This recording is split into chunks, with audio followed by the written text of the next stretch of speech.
പ്രിയപ്പെട്ട അധ്യാപകരെ, കൂട്ടുകാരെ, ഞാൻ സാൻവിക്കുന്നാണ്. ഇന്ന് ഡിസംബർ 31 തുഞ്ചൻ ദിനം. ആധുനിക മലയാള ഭാഷയുടെ പിതാവ് എന്നറിയപ്പെടുന്ന തുഞ്ചത്ത് രാമാനുജൻ എഴുത്തച്ഛന്റെ ഓർമ്മ ദിവസം.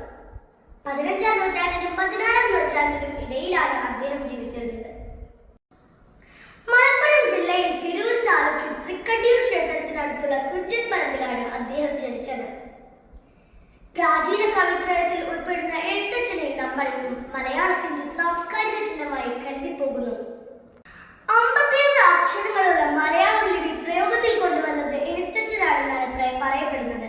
അദ്ദേഹത്തിന്റെ കൃതികളിലെല്ലാം സംസ്കൃത പദങ്ങൾ ധാരാളം ഉപയോഗിച്ചിരിക്കുന്നു. കിളിപ്പാട്ട് പ്രസ്ഥാനത്തിന്റെ ഉപജ്ഞാതാവാണ് അദ്ദേഹം. അദ്ദേഹത്തിന്റെ കൃതികൾ കിളിപ്പാട്ടുകളാണ്. ഭക്തകവി കൂടിയാണ് എഴുത്തച്ഛൻ.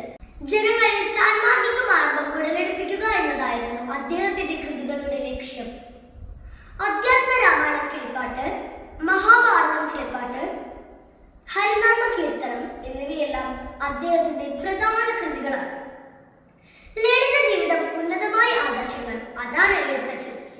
ഈ വ്യക്തിത്വം വരും തലമുറയ്ക്ക് വഴികാട്ടിയാകട്ടെ. നന്ദി.